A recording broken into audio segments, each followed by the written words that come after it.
الحمد لله منشئ الخلق من عدم ثم الصلاة على المختار في القدم أمن تذكر جيران بذي سلمي مزجت دمعا جرى من مقلة بدمي مولاي صل وسلم دائما أبدا على حبيبك خير الخلق كلهم محمد سيد الكونين والثقلين والفريقين من عرب ومن عجم هو الحبيب الذي ترجى شفاعته لكل حول من الأحوال المقتحم والآل والصحاب ثم التابعين لهم أهل التقى والنقى والحلم والكرم يا ربي بالمصطفى بلغ مقاصدنا واغفر لنا ما مضى يا واسع الكرم أما بعد أعوذ بالله من الشيطان الرجيم بسم الله الرحمن الرحيم واتبع سبيل من أناب إلي صدق الله العلي العظيم وصدق رسوله النبي الأمين المتين الأمي الكريم الرؤوف الرحيم ونحن على ذلك لمن الشاهدين والشاكرين والآمنين والمطمئنين والحمد لله رب العالمين. ہم پہ احمد کا ہو سایہ، ہم پہ اشرف کا کرم، سیدی مختار اشرف باصفا کے واسطے. اے اشرف زمانہ زمانہ مدد نما درہائے بستراز کلید کرم کشا معین الدین حسن عالم پناہ بسوئے ماں غریباں یک نگاہے پیرے پیرا میرے میرا شاہ جیلا غو سے پاک ایک نظر داری برحال ماں پریشاں غو سے پاک لی خمسۃ اطفی بہا حر الوباء الحاطمہ المصطفیٰ والمرتضی وابناہما والفاطمہ غریبم یا رسول اللہ غریبم ندارم در جہاں جزتو حبیبم مرض دارم زعیسیاں را لا دوائے مگر الطاف تو باشد طبیبم بری نازم کے ہستم امت تو گنہگارم ولیکن خوش نصیبم الہی خیر گردانی بحق مصطفیٰ و مرتضی و شاہ جیلانی و شاہ سنانی. آئیے گفتگو کا سلسلہ شروع کیا جائے. اس سے پہلے اپنے اسلاف کے طریقے کے مطابق بارگاہ رسالت کبریٰ میں جی لگا کر بآواز بلند درود پاک کا تحفہ اس یقین کے ساتھ پڑھیں کہ ہم یہاں بیٹھ کر پڑھتے ہیں، مصطفیٰ مدینے سے خود سنتے ہیں. پڑھیے درود پاک. اللہم صلی علی سیدنا نبینا مأوانا و ملجانا محمد وعلی آل سیدنا و مولانا محمد صلاة تنجینا بها من جمیع الاحوال والآفات وتقضی بها جمیع الحاجات وتطہرنا بها من جمیع السیئات وترفعنا بها عندك اعلی الدرجات وتبلغنا بها اقصى الغایات من جمیع الخیرات فی الحیاة وبعد الممات انك قریب مجیب الدعوات وانت علی کل شیء قدیر. ہمیں کرنی ہے شہنشاہ فتحہ کی رضا جوئی، ہمیں کرنی ہے شہنشاہ فتحہ کی رضا جوئی، جو وہ ہو گئے اپنے تو رحمت پروردگار اپنے. نہ سنبھلو گے تو مٹ جاؤ گے اے ہندی مسلمانوں، نہ سنبھلو گے تو مٹ جاؤ گے اے ہندی مسلمانوں، تمہاری داستان تک نہ ہوگی داستانوں میں. برادران ملت اسلامیہ، اللہ سبحانہ و تعالیٰ کا بڑا کرم ہے کہ اس نے ہمیں اور آپ کو اس محفل پاک میں بیٹھنے کی، حاضر ہونے کی سعادت عطا فرمائی ہے. اللہ کریم ہم سب کی حاضری کو قبول فرمائے اور اس محفل پاک کے صدقے اس شادی کو خانہ آبادی بنائے. دیکھیے، میری ایک عادت ہے، جیسی شیرنی ہوتی ہے ویسا ہی فاتحہ ہوتا ہے، جیسا سننے کا رنگ ہوتا ہے ویسے ہی بولنے کا ڈھنگ ہوتا ہے. جس انداز سے آپ سنیں گے میں اسی انداز سے سناؤں گا. اس لیے کہ اللہ کا بڑا کرم ہے کہ میں کانفرنسوں میں بھی بولتا ہوں اور 10 لوگوں میں بھی بولتا ہوں. لخوت اور غرور بولنے کا ہے نہیں، اسی لیے 5 لوگوں میں بھی بول لیتا ہوں. لیکن آپ جس انداز سے سنیں گے میں اسی انداز سے سناؤں گا. اگر میرا گفتگو کرنے کا من آپ نے بنا دیا تو میں مجمع کی طرف نہیں دیکھتا، زیادہ ہے یا کم ہے؟ بس میں یہ دیکھتا ہوں جو بیٹھے ہیں وہ زندہ ہیں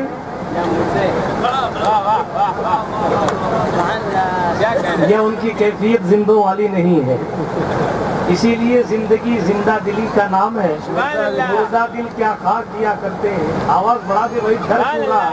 یہاں کوئی کلیکٹر تھوڑی آ رہا آپ کی آواز پہ پر لگانے کے لیے کہ آچار سنہتا چل رہی ہے. درود شریف پڑھیں. اللہم صلی وسلم وزد وبارک علی سیدنا و مولانا محمد وعلی آل سیدنا و مولانا محمد کما تحب و ترضی بان تصلی علیہ صلاۃ سرمدن دائما نبدا علیک یا رسول اللہ صلی اللہ تعالی علیہ وسلم. شادی کا مبارک موقع ہے. آپ نے بڑی دیر سے نعت خوانی پہلے فاروق صاحب سے سماعت کی ہوگی, پھر مولانا وسیم صاحب سے سماعت فرمائی, پھر مولانا شوکت اکبری صاحب سے نظامت مع نعت و منقبت سماعت فرمائی. اللہ تعالیٰ سب کو قبول فرمائے. اور پھر دعا کرتا ہوں اللہ کریم اس محفل پاک کے صدقے و طفیل اس شادی کو خوب کامیابی کامرانی کی منزلیں عطا فرمائے. اللہ جل مجدہ الکریم کی جانب سے یہ اسپیشل کرم ہوتا ہے کہ انسان اپنی خوشی کے موقع پر اپنے رب کعبہ کو یاد کیا کرتا ہے. ورنہ خوشیاں تو بہتوں کے مقدر میں آتی ہیں, لیکن ہر ایک خوشی کے موقع پر اپنے رب کو سجدہ شکر ادا نہیں کر پاتا. اور انسان اگر اپنے مولا کو یاد کرتا ہے خوشی کے موقع پر, انسان اپنے رب کو یاد کرتا ہے خوشی کے موقع پر, یا کسی بھی موقع پر یاد کرتا ہو, تو وہ اللہ رب العزت کا اسپیشل کرم ہوتا ہے کہ وہ بندہ اپنے رب کو یاد کیا کرتا ہے. ورنہ دوستو حالت تو ہماری یہ ہے کہ اگر مصیبت آ جائے تو ہمیں رب یاد آتا ہے, ورنہ ہمیں رب کعبہ کی یاد نہیں آتی.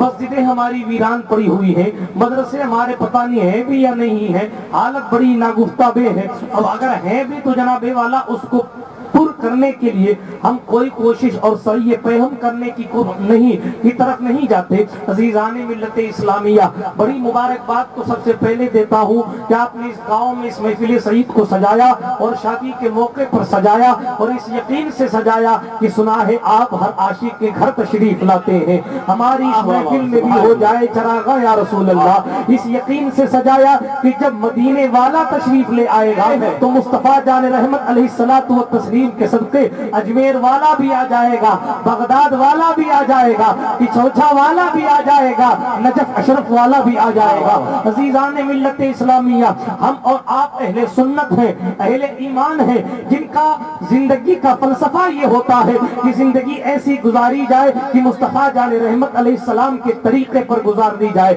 زندگی ایسی گزاری جائے کہ اللہ رب العزت راضی ہو جائے, مصطفیٰ صلی اللہ علیہ وآلہ وسلم راضی ہو جائے. اگر آپ کسی زندگی کے مرحلے پر, زندگی کے کسی مرحلے پر آ کر بھول جائیں کہ مجھے تو اللہ کو راضی کرنا ہے, تو پھر جناب والا آپ کی زندگی زندگی نہیں ہے. اس لیے کہ ہم اور آپ اس دنیا میں آئے ہیں تو شاعر کہتا ہے ہمیں کرنی ہے شہنشاہ فتح کی رضا جوئی, جو وہ ہو گئے اپنے تو رحمت پروردگار اپنی. آپ صحابہ کرام رضوان اللہ تعالی علیہم اجمعین کی زندگی کو دیکھو. آج ہم صبح شام گزارتے ہیں, ہمیں صبح اٹھنے کے بعد یاد نہیں آتا کہ حضور اٹھتے تھے تو سب سے پہلے کیا کرتے تھے. آج ہم منہ کھولتے ہیں, ہمیں ٹوتھ پیسٹ اور برش تو یاد ہے مگر مصطفیٰ کی سنت یاد نہیں ہے. ہمیں نہیں معلوم کہ حضور اٹھنے کے بعد سب سے پہلے کیا کرتے تھے. ہم بھول گئے کہ ہم نے حضور کی طرح زندگی گزارنی ہے. ہم نے جو وعدے عالم ارواح میں اللہ سے کیے ہیں کہ اے اللہ ہم تو تیرے بتائے ہوئے راستے پر چلیں گے, تیرے مصطفیٰ کی بتائی ہوئی سنتوں پر چلیں گے, آج ہم ان وعدوں کو بھول گئے ہیں. عزیزان ملت اسلامیہ, سوال یہ پیدا ہوتا ہے, پورا دن گزر جاتا ہے, ہمیں یاد نہیں رہتا کہ ہمیں زندگی کیسی گزارنی ہے. مگر صحابہ کرام کی طرف پلٹ کر دیکھیں, ان کے ایک ایک لمحے اور زندگی کے ایک ایک مرحلے پر انہیں مصطفیٰ جان رحمت کی یاد ستاتی تھی. ایک صحابی رسول کا قصہ مجھے یاد آتا ہے. سرکار دو عالم علیہ السلام اپنے جانثاروں کے بیچ میں بیٹھے ہوئے ہیں. سرکار دو عالم تشریف فرما ہے. حضور جب صحابہ کے بیچ میں بیٹھتے تھے تو محسوس ہوتا تھا کہ ایک شمع پروانوں کے بیچ میں جلوہ بار ہے. ایسا محسوس ہوتا تھا کہ نبوت کی چاند کے ارد گرد ستارے چمک رہے ہیں. عزیزان ملت اسلامیہ, اب ذرا توجہ فرمائیں. ایک آئے صحابی حضور علیہ الصلوۃ والتسلیم کے سامنے سلام کیا. حضور نے اپنا چہرہ پھیر لیا. حضور نے اپنا چہرہ پھیر لیا. جدھر حضور نے چہرہ پھیرا تو انہوں نے سوچا شاید حضور نے سنا نہیں ہوگا, اس لیے حضور نے چہرہ پھیر لیا. وہ اٹھے اور اس طرف جا سلام کرنے لگے جس طرف حضور کا چہرہ تھا، ادھر گئے، پھر کہا السلام علیکم یا رسول اللہ صلی اللہ علیہ وسلم، حضور نے پھر چہرہ گھما لیا۔ اب وہ سمجھ گئے کہ وہ چہرہ گھمانا اتفاق نہیں ہے بلکہ مصطفیٰ کسی بات سے ناراض ہے، حضور کسی بات سے ناراض ہیں، اس وجہ سے حضور چہرہ پھیر دے رہے ہیں۔ دوستوں ہمارے پاس ہے کیا؟ یہ حضور ہی کی تو ذات ہے ہمارے پاس، اس کے سوا ہمارے پاس ہے کیا؟ پہلے کی امتوں کا حال تو یہ کہ وہ 400 سال عبادت کرتے ہیں، ہماری تو عمر ہی 400 سال نہیں تو عبادت کیسے کر پائیں گے؟ پہلے کے لوگ تو جنگلوں میں، غاروں میں، پہاڑوں میں اپنے رب کعبہ کو یاد کرتے ہیں، ہم تو گھر چھوڑ کے مسجد نہیں جا پاتے۔ پہلوں کی حالت تو یہ تھی، موسیٰ علیہ السلام کی امت میں جب بندہ زکوٰۃ دینے کی بات کرتا تو مال کے 25% کی زکوٰۃ دی جاتی اور سارا مال لے جا کر پہاڑی کے اوپر رکھا جاتا، آسمان سے آگ آ کر اگر جلاتی تو سمجھ جاتے کہ زکوٰۃ ادا ہو گئی، اور اگر آسمان سے آگ نہیں آتی تو لوگ کہتے کہ زکوٰۃ نکالنے میں کوئی کمی کی ہے اس لیے آگ نہیں آئی ہے۔ ان مراحل سے لوگ گزرتے تھے، تب جا کر کہیں اللہ کی بارگاہ میں مقبول ہوتے تھے، مگر آج ہمیں دیکھو مصطفیٰ کے صدقے کتنی آسانی ملی ہے۔ عرض یہ کر رہا ہوں ہمارے پاس تو سرکار ہی کی ذات ہے، ادھر لوگ سینکڑوں سال کی عبادت لیے کھڑے ہیں، ادھر ہم حضور کے صدقے ایک شب قدر لیے کھڑے ہیں، ادھر لوگ ہزاروں سال کی عبادتیں لیے کھڑے ہیں، ادھر ہم مصطفیٰ جان رحمت علیہ الصلوۃ والتسلیم کی شفاعت لیے کھڑے ہیں۔ بس حضور علیہ الصلوۃ والتسلیم کے ذمہ کرم پر ہمیں یہ یقین ہے کہ وہ سرکار ہے، سرکار وہ رحمت للعالمین ہے۔ وہ جب ابو جہل کو کنویں سے نکال دیتے ہیں تو پھر ہم غریبوں کو بھی تو جناب والا گڈھے سے نکال دیں گے۔ آپ نے دیکھا نہیں بابا فرید الدین مسعود گنج شکر نے فرمایا بنی اسرائیل میں ایک بندہ تھا اور اس کا نام قارون تھا، اس کے بارے میں علماء فرماتے ہیں قرآن مقدس کی آیت پاک موجود ہے، اللہ کریم نے جب جناب موسیٰ کے ذریعے فرمایا قارون سے کو زکوٰۃ دے، قارون نے زکوٰۃ کا انکار کیا اور پیسوں کی لالچ میں اس نے موسیٰ علیہ السلام پر الزام لگانے کی سوچی، اور الزام کوئی ایسا ویسا نہیں، جناب موسیٰ نے کہا زکوٰۃ دے، اس وقت تو وہ تیار ہو گیا، لیکن جب بات آگے بڑھی اور اس نے گھر جا کر اپنے جانوروں کو اپنے مال کو ٹٹولا تو کچھ زیادہ مال نکلتا تھا، وہ سوچ کر کہنے لگا اگر یہ سارا مال میں زکوٰۃ میں دے دوں گا تو یہ بہت سارا مال ہے۔ اس نے کہا اب زکوٰۃ سے بچنے کا طریقہ یہ ہے، بنی اسرائیلیوں کو بلایا اور بلا کر کہا کل تک موسیٰ تمہیں مذہب بدلنے کے لیے کہتے تھے، آج تو موسیٰ کہتے ہیں تم مال بھی دو، کل اولاد بھی مانگ لیں گے، ہمیں موسیٰ کے خلاف کچھ کرنا ہوگا۔ معاذ اللہ۔ بنی اسرائیلیوں نے کہا کیا کریں گے کیا کریں گے؟ کہنے لگا میں خاتون ایک عورت بلاتا ہوں، جسم فروش عورت، اس کو پیسے دیں گے، وہ موسیٰ کلیم اللہ پر الزام دے گا۔ نعوذ باللہ من ذالک۔ قرآن کی تفسیر میں لکھا ہے کہ حضرت موسیٰ کلیم اللہ کے پاس کچھ لوگ نے عرض کیا بنی اسرائیل آپ کا انتظار کر رہے ہیں، چلیے آپ نصیحت فرما دیں۔ حضرت موسیٰ کلیم اللہ تشریف لائے، نصیحت فرمائی، دوران خطبہ یہ ارشاد فرمایا کہ اگر کوئی بندہ زنا کرتا ہے اور وہ شادی شدہ ہے اور اس کے بعد وہ منہ کالا کرتا ہے تو حکم یہ ہے کہ اس کو پتھر مار مار کے ختم کر دیا جائے، اور اگر غیر شادی شدہ ہے تو اسے 100 کوڑے مارے جائیں گے۔ ایک کھڑا ہوا کہنے لگا موسیٰ یہ حکم سب کے لیے ہے، اس میں تم بھی شامل ہو یا صرف امت کے لیے تمہارے لیے نہیں ہے؟ حضرت موسیٰ کہنے لگے نہیں میں بھی اس میں شامل ہوں۔ کبھی یہ لوگ کچھ کہتے ہیں، ایک کھڑا ہو کر کہنے لگا موسیٰ فلاں عورت کہتی تو نے اس کے ساتھ منہ کالا کیا۔ موسیٰ علیہ السلام کو جلال آ گیا، موسیٰ کا جلال مار دے ایک تھپڑ اگر ملک الموت کو تو آنکھیں باہر آ جائے۔ موسیٰ کا جلال صحیح مسلم میں حدیث ہے ایک تھپڑ پتھر کو مارا تھا۔ ابو ہریرہ کہتے ہیں ہزاروں سال بعد میں نے اپنی آنکھوں سے موسیٰ کلیم اللہ کے انگلیوں کے نشان پتھر کے چہرے پر جمے ہوئے۔ واہ واہ واہ، یہ موسیٰ کا جلال لیکن تھوڑا سا کنٹرول کرتے ہوئے فرمایا بلاؤ عورت کو. عورت بلائی گئی. حضرت موسیٰ نے جلال میں فرمایا, موسیٰ کا جلال تو مشہور ہے صاحب, جلال میں فرمایا اے اللہ کی بندی, تجھے قسم اس رب کی جس نے فرعونیوں سے اس بنی اسرائیل کو بچایا, تجھے قسم اس رب کی جس نے بنی اسرائیل کے لیے دریا پھاڑ دیا, بتا تو کیا کہتی ہے, کیا میں نے تیرے ساتھ کچھ کیا ہے؟ جلال موسیٰ کا اثر دیکھیے, وہ کانپتے ہوئے کہتی ہے مجھے تو قارون نے پیسے دیے ہیں, مجھے تو قارون نے پیسے دیے ہیں, میرے پاس کچھ اور نہیں ہے. یہ مجھ پر دباؤ ڈالتا ہے کہ آپ پر الزام لگاؤ. اتنا کہنا تھا, موسیٰ جلال میں آئے اور سجدے میں سر رکھ کے کہا اے اللہ, اگر میں تیرا سچا نبی ہوں تو قارون پر عذاب نازل کر. کتنا کہنا تھا. رب کعبہ نے وہی فرمائی, موسیٰ ہم نے زمین تیرے تابع کی ہے, جو چاہے عذاب دے لے. اللہ اکبر. حضرت موسیٰ نے سجدے سے سر اٹھایا اور کہا زمین, اچھا پہلے ارشاد فرمایا لوگوں تم میں سے کون قارون کے ساتھ رہنا چاہتا ہے, کون میرے ساتھ رہنا چاہتا ہے. سارے کے سارے لوگ قارون کے پاس سے بھاگ کر جناب موسیٰ کے پاس آئے. ایک آدمی قارون کے ساتھ صرف تھا یا دو آدمی. سرکار موسیٰ نے دعا فرمائی, زمین پھٹی, قارون زمین میں دھس گیا. مفسر فرماتے ہیں قیامت تک وہ دھستا رہے گا, قیامت تک وہ دھستا رہے گا. اب کتنے اندر گیا کسی نے نقل نہیں کیا, مگر دوست جہاں محقق کی نگاہ نہیں پڑتی ہے, جہاں عالم کی نگاہ نہیں پڑتی ہے, وہاں عارف کی نگاہ پڑا.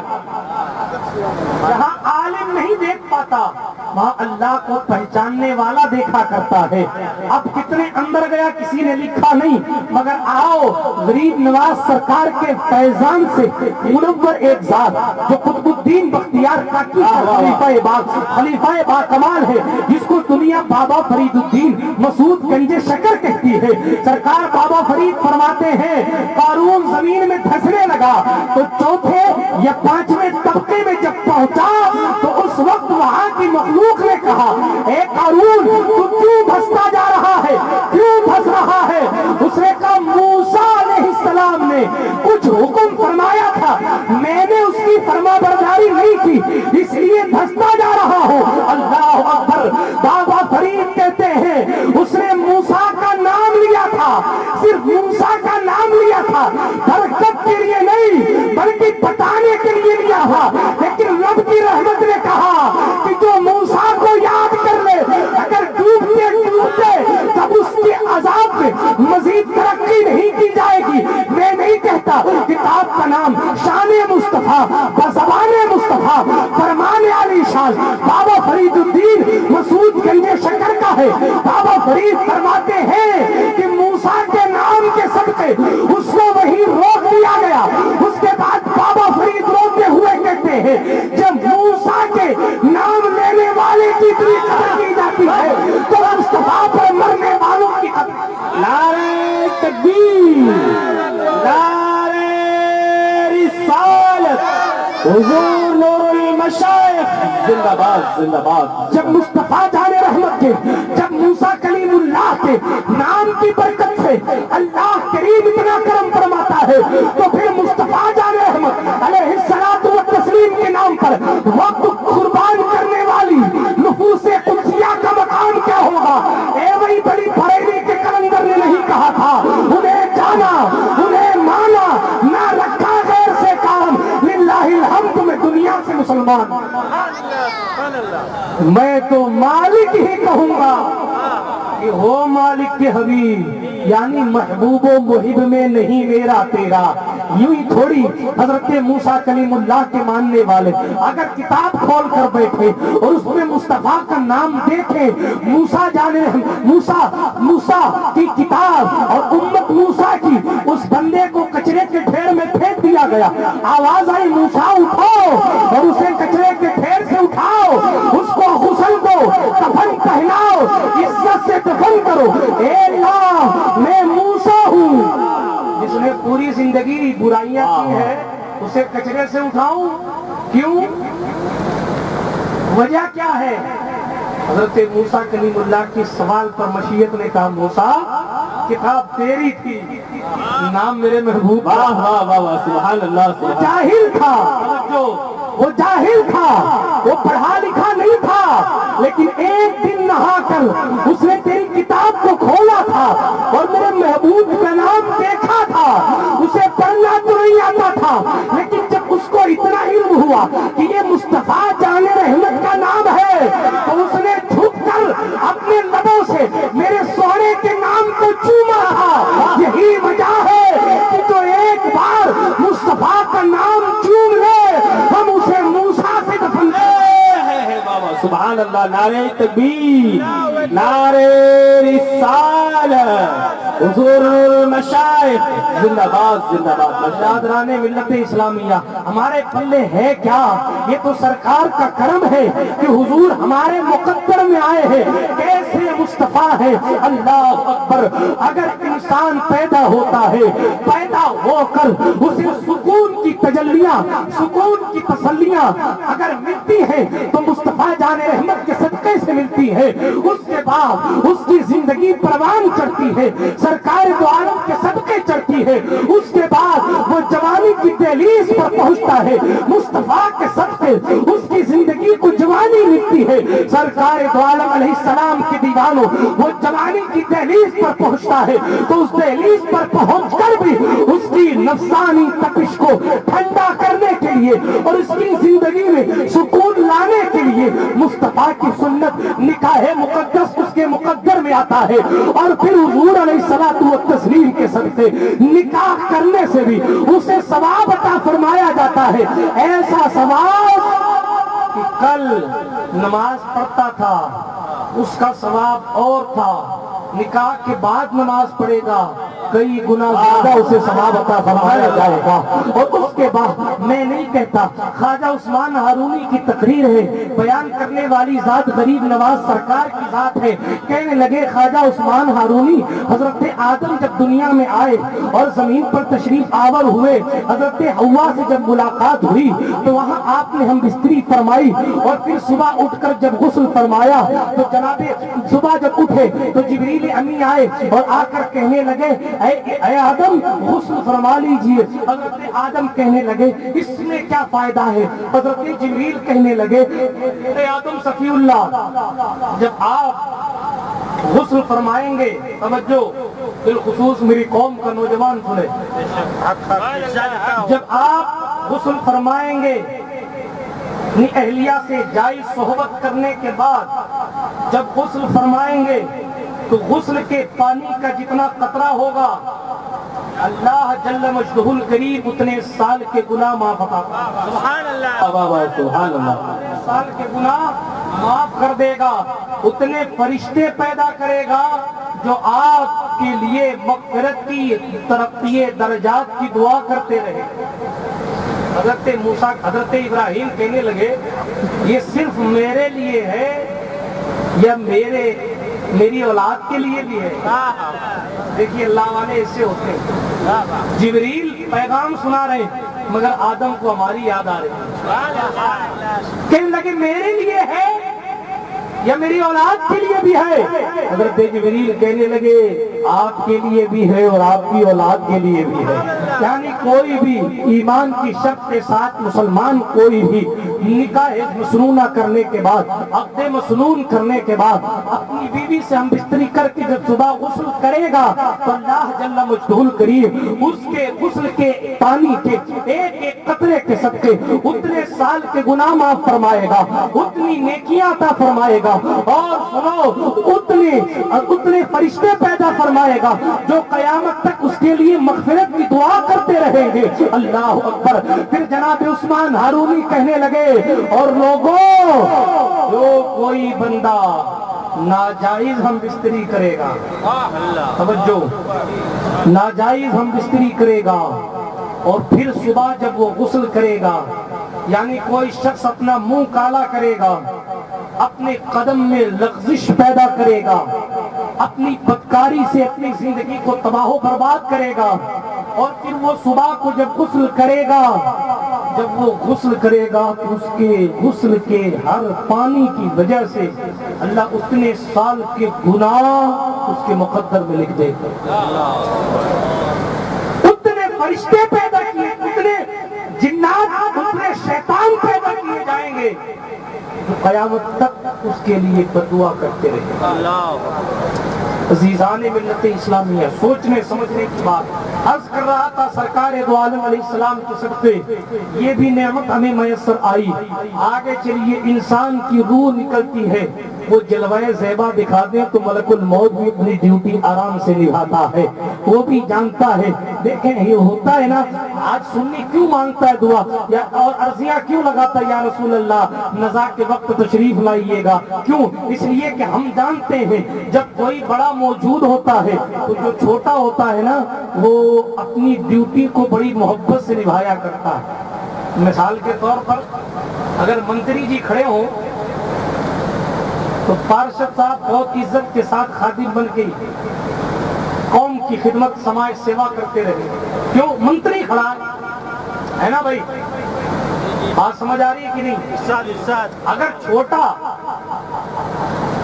کام کرے اور بڑا دیکھ رہا ہو تو ظاہر سی بات ہے کہ وہ اپنے کام کو بخوبی نبھائے گا اور جتنا ہو سکے گا اتنی سکون کے ساتھ نبھائے گا.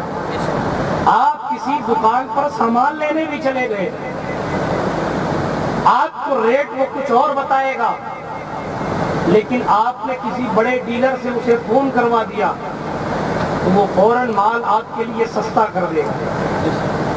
یہ میں نے مثالیں دی ہیں تاکہ آپ کی ذہن کی دہلیز تک بات پہنچ جائے. ہم عرضیاں اس لیے لگاتے ہیں کہ ایک تو جب مصطفیٰ آ جائیں گے نزا کے عالم میں, موت کے وقت, روح نکلتے وقت, تو یقین ہے کہ اللہ رب العزت بخشش کا پروانہ عطا فرمائے. روح جو ہے وہ ملک الموت بڑی آسانی سے نکالے گا. کیوں؟ اس لیے کہ جس نبی کی امتی کی روح نکال رہا ہوں وہ نبیوں کا تاجدار خود جلوہ ہے. عزیزان ملت اسلامیہ, اور پھر حضور کا جلوہ زیبا اگر نظر آ جائے تو پھر دنیا بھی کامیاب, آخرت بھی کامیاب. میں حضور کی بارگاہ میں عرض کر رہا تھا یعنی موت کے عالم میں بھی ہمیں حضور ہی کام آتے ہیں. انسان قبر میں پہنچا, نہ باپ کام آیا, نہ بھائی کام آیا, نہ رشتہ دار کام آیا. ہاں, جن رشتہ داروں کو راضی کرنے کے لیے حضور کی مخالفت کی معاذ اللہ, جن رشتہ داروں کو راضی کرنے کے لیے الٹی سیدھی رسموں کو ایجاد کرتے رہے, جن رشتہ داروں کو اور سماج کو راضی کرنے کے لیے یہ رسم نہیں نبھائیں گے تو سماج ناراض ہو جائے گا. کبھی یہ نہ دیکھا کرو کہ سماج ناراض ہوتا ہے یا راضی ہوتا ہے, ہمیشہ یہ دیکھا کرو کہ کائنات کا مختار راضی ہوتا ہے یا ناراض ہوتا ہے. اس لیے کہ سماج تو کبھی کما حق راضی ہو ہی نہیں سکتا. آپ اگر کھانا زیادہ بنوائیں گے تو بھی سماج والے کہیں گے دیکھو صاحب اپنے پیسے کو برباد کرنے کا اتنا ہی شوق تھا تو کسی غریب کو دے دیتا, اتنا کھانا کیوں بنوایا, بچا گیا جانور, بچ گیا جانور کو پھینکا جائے. آپ کھانا کم بنائیں گے تو بھی سماج کہے گا یار کیسے لوگ ہیں, ایک ہی تو بیٹا تھا, اس کی شادی میں بھی اتنی کنجوسی, کھانا ہی بہت کم پڑ گیا. اگر آپ برابر بھی بنا لیں گے لوگ کہیں گے بتاؤ حد ہوتی ہے کنجوسی کی, ارے ایک بیگ ایکسٹرا بنانا چاہیے تھا, کم سے کم کوئی 150 بڑھ جاتے تو کہاں سے لاتا. تو کس سماج کو راضی کرنے پر چلے جو نہ کھانا زیادہ بننے پر راضی ہوتا ہے, نہ کم بننے پر راضی ہوتا ہے, نہ برابر بننے پر راضی ہوتا ہے. تو ان کو راضی کر کے بھی حاصل کیا کرنا ہے, راضی کرنا ہے تو اسے راضی کرو. اگر محبت سے تھوڑی سی نیکی بھی کر لو گے تو مصطفیٰ راضی ہو جائیں گے, اور جب مصطفیٰ راضی ہو جائیں گے, شادی چیز کیا ہے, زندگی چیز کیا ہے, وہ جو 50,000 سال کا دن ہوگا نا اس میں بھی ہمارے چہرے چمکتے ہوئے نظر آئیں گے, اور ہم فخر کے ساتھ کہیں گے کہ حشر میں ڈالیں گے, حشر تک ڈالیں گے ہم پیدائش مولا کی دھوم, مثل فارس نجم کے لیے گراتے جائیں گے. خود میں ہوگا ہمارا داخلہ اس شان سے مصطفیٰ جان جان رحمت علیہ الصلوۃ والتسلیم پر قربان تو ہو یوں ہی شان بن جائے گی. جی جی بابا یوں ہی شان بن جائے گی. پہلے حضور علیہ الصلوۃ والتسلیم سے محبت کرو اور پھر داخلہ شان سے کرو. اور نعرہ رسالت لگاتے ہوئے پل سے گزرے. اعلیٰ حضرت فاضل بریلوی کہتے رضا اب پل سے وجد کرتے گزریے کہ ہے رب سلم صدائے محمد. کب جب خود کو مصطفیٰ کی سنتوں پر فدا اور قربان کرو گے. یعنی جب زندگی میں یہ مرحلہ آئے گا, یہ رسم, یہ قانون, یہ قاعدہ حضور کو راضی کرتا ہے یا ناراض کرتا ہے. حضور راضی ہے زندگی کامیاب, اور حضور ناراض ہے تو بیڑا غرق. حضور ناراض بیڑا غرق. حضرت مصطفیٰ جان رحمت علیہ السلام کی بات میں عرض کر رہا تھا. ادھر گھمایا چہرہ, صحابی نے ادھر آ کر سلام کیا, حضور علیہ السلام نے پھر چہرہ پھیر لیا.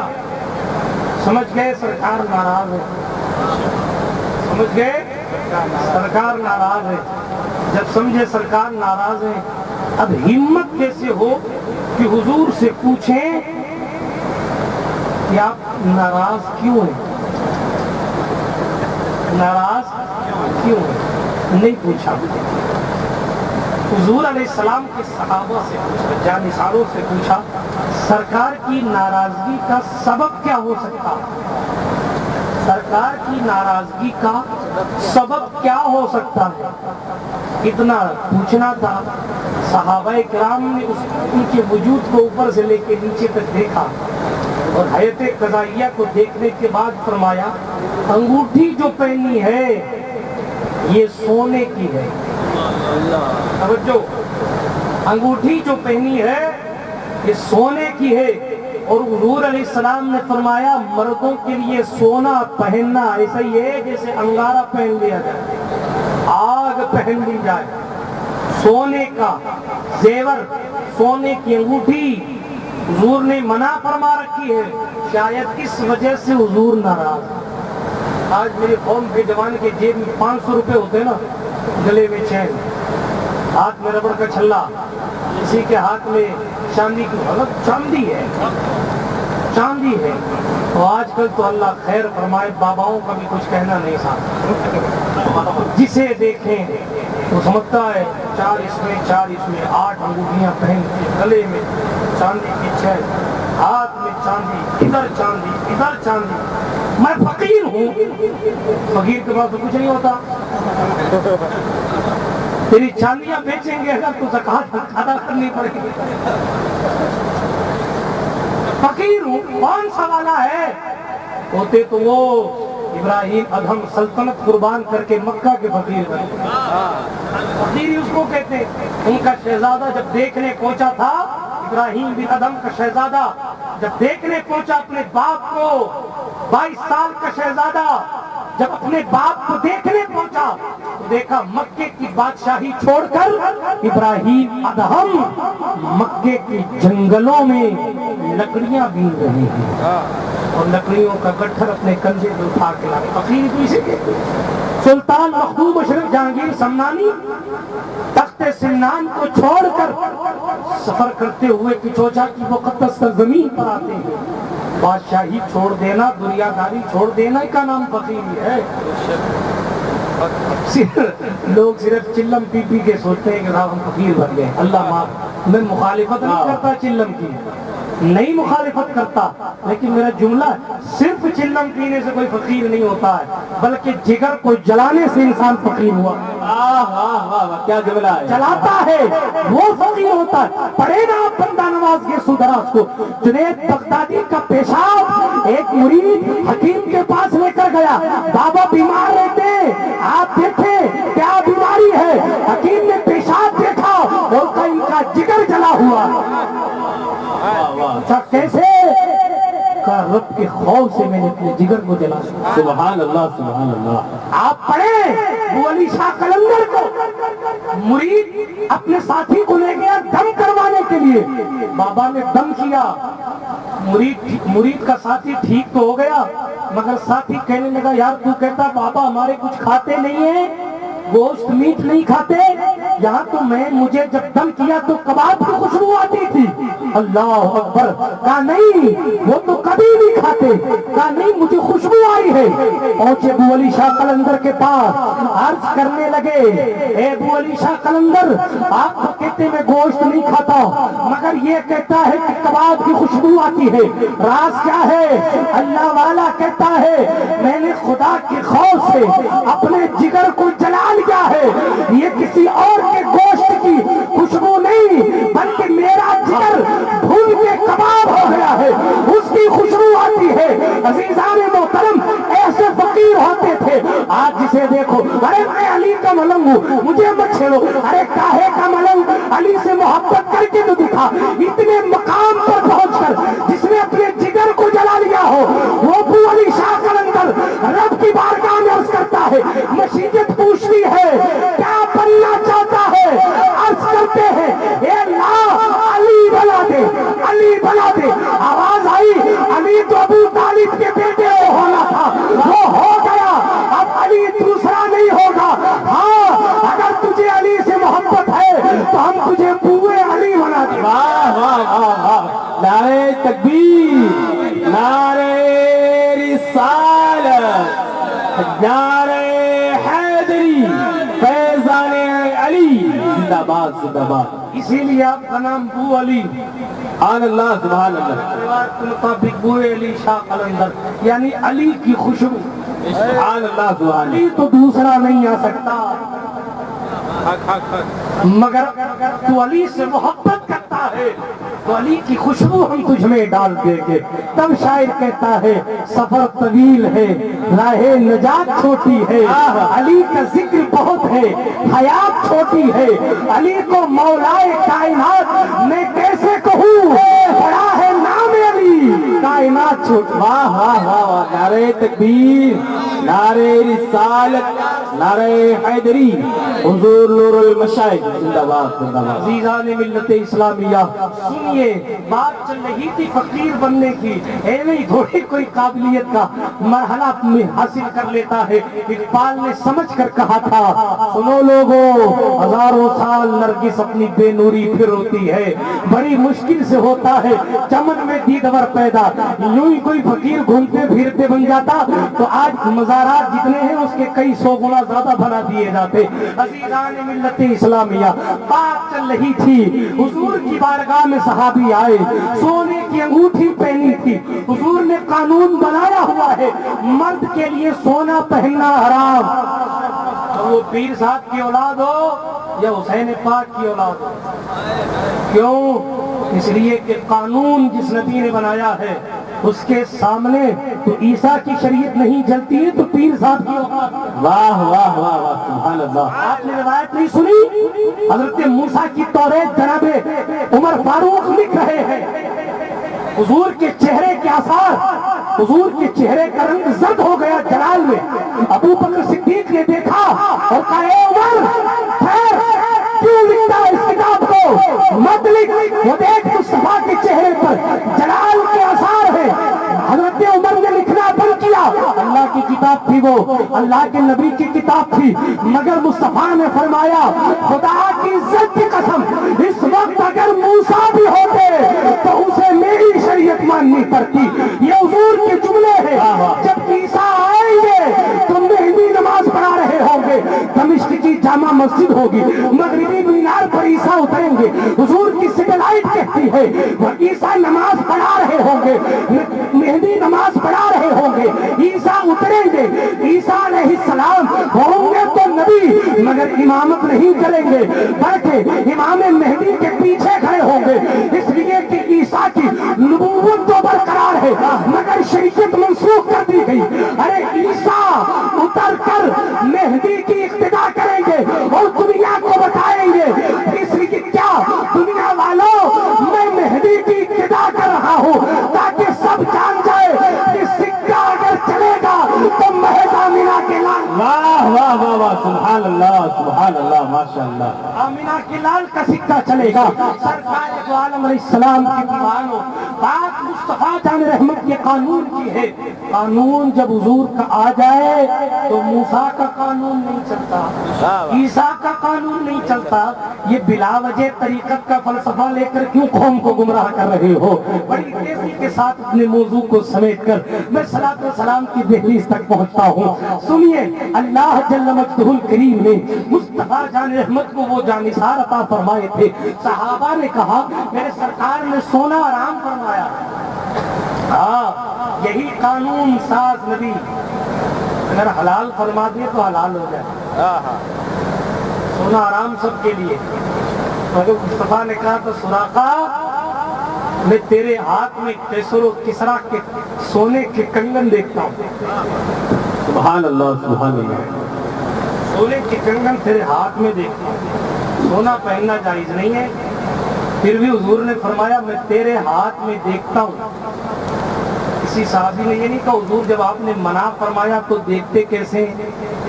اس لیے کہ جانتے ہیں مصطفیٰ جو بولتے ہیں وہی قانون بنتا ہے، مصطفیٰ جو بولتے ہیں وہی قانون بنتا ہے۔ ایک مرتبہ بیمار ہوئے حضرت سراقہ، جب بیمار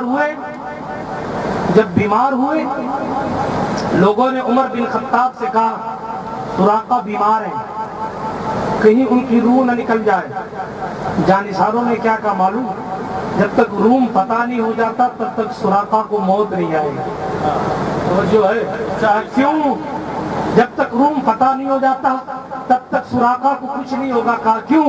کہا اس لیے کہ ملک الموت بھی جس کا خادم ہے، اس مخدوم کائنات نے فرمایا ہے میں سراقہ کے ہاتھ میں کنگن کسرا کے دیکھتا ہوں، جب قیصر و کسرا کے محل کو منہدم کر نہیں لیا جاتا، جب تک اسلام کو کامیابی کی دہلیز مل نہیں جاتی، جب تک ان کا مال غنیمت ہمارے پاس آ نہیں جاتا، اسلام کا جھنڈا کسرا کے محل پر لہرا نہیں جاتا، جب تک کسرا کا مال اسلام کے قبضے میں آ نہیں جاتا، اور وہ مال اس مال میں سونے کا کنگن جب تک سراقہ کے ہاتھ میں آ نہیں جاتا تب تک سراقہ کو موت نہیں آئی۔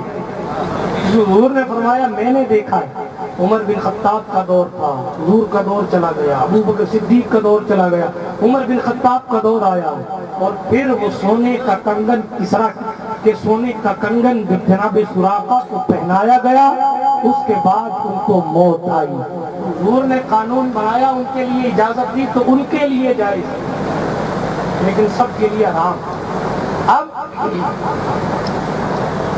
سرکار دو عالم علیہ السلام کے جانثاروں نے کہا حضور نے انگوٹھی پر حرام کیا، شاید اسی سے ناراض ہے۔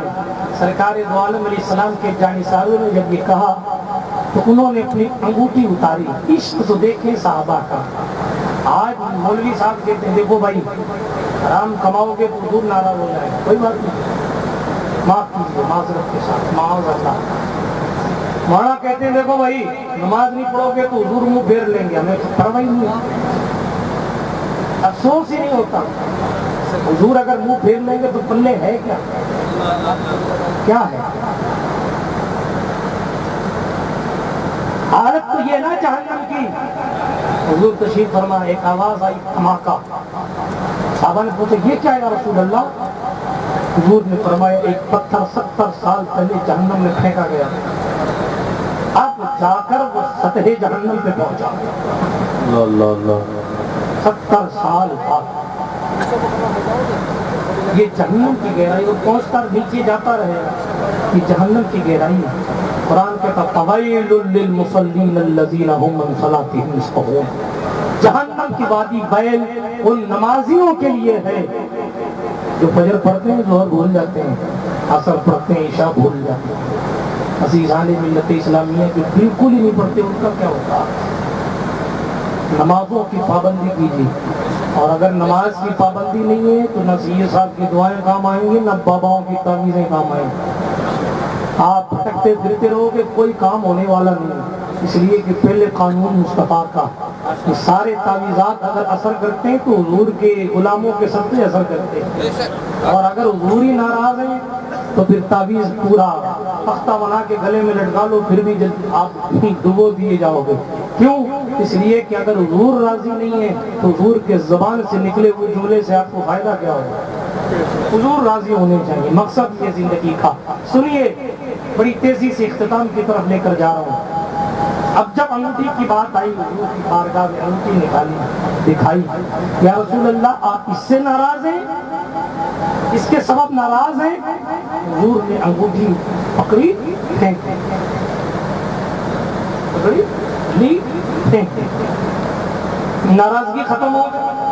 حضور کی محفل میں صحابی بیٹھے رہے، مصطفیٰ کا چہرہ زیبا دیکھتے رہے، رخ والضحیٰ کی زیارت کرتے رہے، اپنی نیکیوں میں اضافہ کرتے رہے، اپنے آپ کو جنت کا سیر کرنے والا بناتے رہے۔ جب محفل ختم ہوا اور وہ صحابی اٹھ کے جانے لگے، اللہ اکبر، تو کسی نے ان سے کہا حضور نے وہ جو انگوٹھی پھینکی ہے وہ پڑی ہے، توجہ ہے، وہ پڑھیے، اٹھا لے، تیرے لیے حرام ہے، تیری بیوی کے لیے تو جائز ہے، عورتیں تو پہن سکتی ہیں، اٹھا لے، کسی فقیر کو دے دینا یا اپنے گھر کی عورتوں کو دے دینا، مگر عشق دیکھیں، صحابی کہتے ہیں عورتوں کے لیے بھلے جائز ہے، مگر آمینہ کے راج دلارے نے جسے پھینک دیا ہے، اللہ کی قسم میں اسے کبھی نہیں اٹھاؤں گا۔ ملت اسلامیہ، یہ عشق ہوتا ہے صحابہ کا۔ جب بات بیت رضوان کی آئی، حضور علیہ السلام کے پاس یہ بات پہنچی، عثمان ذو النورین قتل کر دیے گئے، المختصر ادھر عثمان کو مکے میں کافروں نے اپنے پاس لیا اور اجازت دی، عثمان ہم مصطفیٰ کو تو طواف کعبہ نہیں کرنے دیں گے، مگر تجھے اجازت دیتے ہیں، تو جتنا چاہے طواف کعبہ کر، مگر حرم موجود ہے، کعبہ موجود ہے، مکہ موجود ہے۔ یہ صرف بریلی کا عقیدہ نہیں ہے، یہ عثمان ذو النورین کا عقیدہ ہے۔ عثمان نے کہا اے دشمنان مصطفیٰ، کعبہ کا تقدس اپنی جگہ، لیکن عثمان اس وقت تک طواف نہیں کرے گا جب تک عبداللہ کا ذکر نعرہ تکبیر، نعرہ رسالت، عظمت مصطفیٰ، حضرت عثمان غنی رضی اللہ تعالیٰ عنہ کہتے ہیں مجھے اجازت دیتے ہو کعبے کے طواف کرنے کی، مگر میں اجازت قبول نہیں کروں گا، میں تو طواف نہیں کروں گا، اس لیے کہ اگر کعبے کا کعبہ موجود نہ ہو تو پھر کعبے کا چکر لگانے سے حاصل ہی کیا ہوتا ہے؟ جس کے غلاموں کو، جس کی باندی رابعہ بصری کو کعبہ جھک کر سلام کرتا ہو، اس کے سامنے مصطفیٰ جان رحمت کی عظمتیں کتنی بلند و بالا ہوگی۔ تو دوستو، بات صرف اتنی ہے کہ کسی بھی زندگی کے مرحلے پر، شادی کی کسی رسم پر یہ مت دیکھیے کہ سماج راضی ہے یا ناراض، ہمیشہ یہ دیکھیے کہ یہ کام شریعت میں جائز ہے یا ناجائز، حضور اس سے راضی ہے یا نہیں ہے۔ اگر حضور راضی ہے شوق سے کیجئے، ہم کو بھی شامل کیجئے، اور اگر حضور ناراض نہیں ہے، ساری دنیا ایک بھی کر لی آپ نے، تو پھر بھی وہاں کچھ نہ کچھ تو گڑبڑ ہونی ہی ہے، اور جب گڑبڑ ہو گئی تو پھر اب بچتا ہے کیا ہو جب چڑیا چگ گئی کھیت۔ اسی لیے آج لے ان کی پناہ، آج مدد مانگ ان سے، پھر نہ مانیں گے قیامت میں۔ اگر مان گیا یار زندہ، صحبت باقی، بات وہیں سے چلی تھی وہیں پہ ختم کرتا ہوں۔ ہمیں کرنی ہے شہنشاہ بطحا کی رضا جوئی، جو وہ ہو گئے اپنے تو رحمت پروردگار اپنی۔ اللہ کریم کہنے سننے سے زیادہ عمل کی توفیق عطا فرمائے، اس شادی کو خانہ آبادی بنائے، مزید ہمارے نوجوانوں کو مصطفیٰ جان رحمت کو راضی کرنے کی سعادتیں عطا فرمائے، اور رسومات لغویات سے بچ کر ہمیں حضور کی شریعت پر عمل پیرا ہونے کی توفیق عطا فرمائے، اور ہم سب کو تمام برے کاموں سے بچ کر حضور کی سنت کے مطابق نکاح کرنے کی توفیق عطا فرمائے۔ آمین بحق طٰہٰ و یاسین۔ استغفر اللہ ربی من کل ذنب واتوب الیہ۔ خاک مجھ میں کمال رکھا ہے، بس مصطفیٰ نے سنبھال رکھا ہے، میرے عیبوں پہ ڈال کر پردہ مجھ کو اچھوں میں ڈال رکھا ہے، جب تک چلیں گی نور کی سانسیں میرے حضور، ہوتی رہے تمہاری ثنا مجھ غریب سے۔ فآخر دعوانا الحمدللہ رب العالمین۔ السلام علیکم۔